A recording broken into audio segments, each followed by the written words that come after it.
साथियों नमस्ते।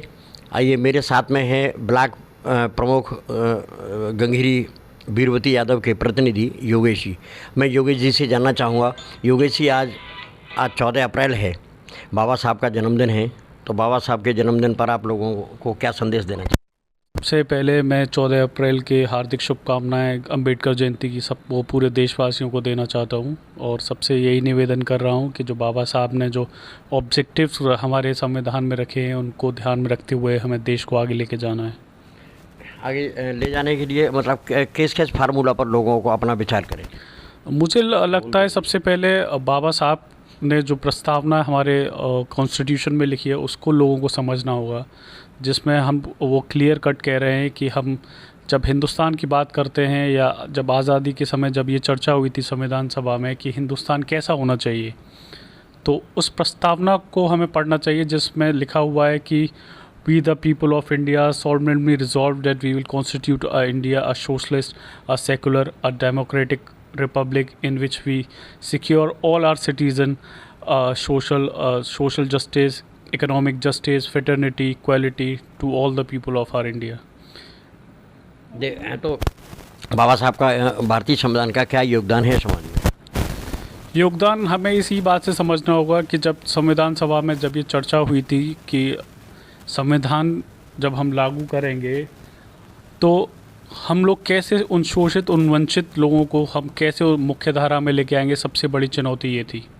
और इस चुनौती को जब बाबा साहब अम्बेडकर के हमने जब संविधान पढ़ा तो हमें उस संविधान में हर वो चीज़ मिलती है जो हिंदुस्तान को जोड़ के रखे, हिंदुस्तान को आगे ले जाए और जो हिंदुस्तान की जो जगह है विश्व गुरु की वो उसे जल्दी प्राप्ति हो। तो जैसे आज भी है जो लोग, काफ़ी लोग ऐसे हैं कि जो भारतीय संविधान के सहारे बहुत आगे बढ़े हैं, तो ऐसा और क्या होना चाहिए था जो आज समाज में जो और समाज आगे बढ़ता, उसके लिए आप कोई सुझाव दें? मुझे लगता है कि जो आज की चुनौती हैं वो हमारे पूर्वजों को पहले ही से पता था या उनको ध्यान था। उस चुनौतियों को ध्यान में रखते हुए ही उन्होंने ये हमारा संविधान बनाया। अब जैसे जो लोग हज़ारों साल से जो दबे कुचले लोग थे उनके लिए आरक्षण की व्यवस्था दी।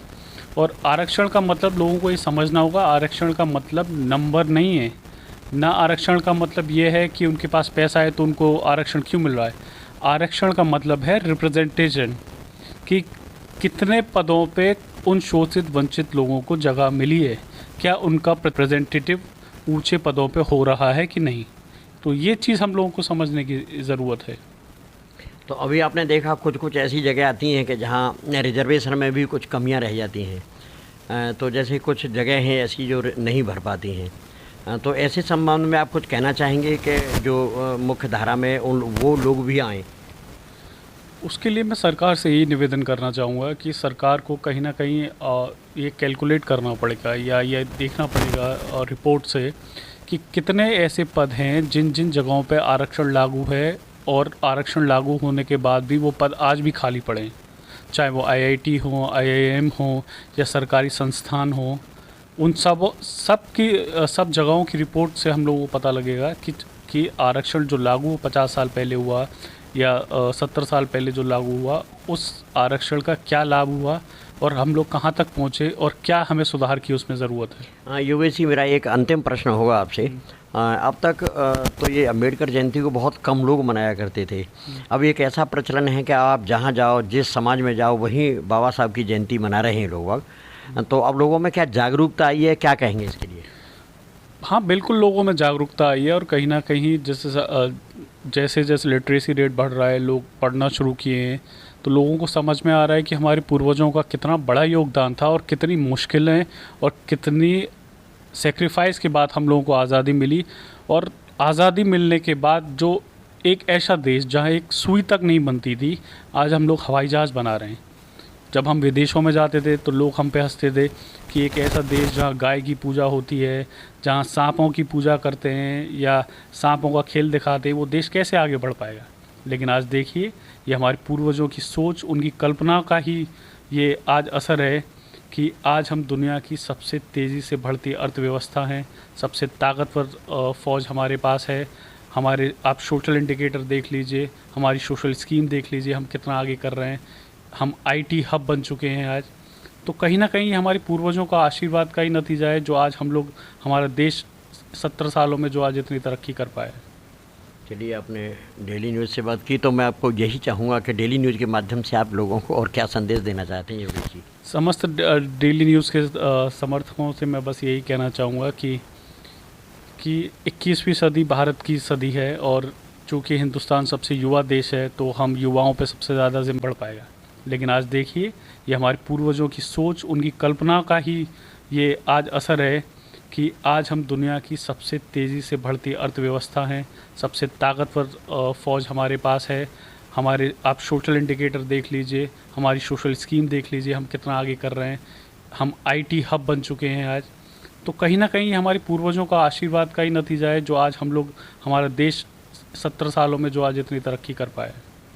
चलिए, आपने डेली न्यूज़ से बात की तो मैं आपको यही चाहूँगा कि डेली न्यूज़ के माध्यम से आप लोगों को और क्या संदेश देना चाहते हैं योगेश जी? समस्त डेली न्यूज़ के समर्थकों से मैं बस यही कहना चाहूँगा कि 21वीं सदी भारत की सदी है, और चूँकि हिंदुस्तान सबसे युवा देश है तो हम युवाओं पे सबसे ज़्यादा जिम्मेदारी है कि हमें देश को कैसे आगे लेके जाना है। और सिर्फ आगे ही नहीं लेके जाना, उस देश को यूनाइट करके एक ताकत की तरह हमें लेके जाना है ताकि हम जल्दी ही विश्व गुरु की प्राप्ति कर सकें।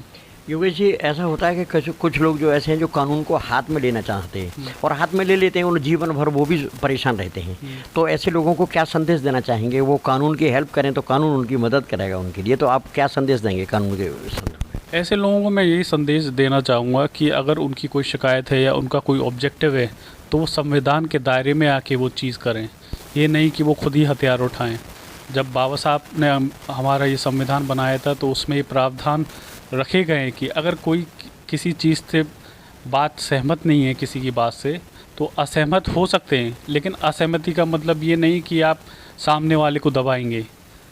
तो मेरा बस यही निवेदन है कि संविधान के दायरे में रह के हम सबको काम करना चाहिए, और जिस किसी भी की कोई भी समस्या है तो सरकारी संस्थान है, हमारी पुलिस है, हमारे और भी डिपार्टमेंट हैं, उनके पास जाएं, अपनी समस्या रखें। और मुझे पूरी इस बात से मैं निश्चिंत हूँ कि हमारे अधिकारी उस चीज़ को सुनेंगे और उसका समाधान निकालेंगे।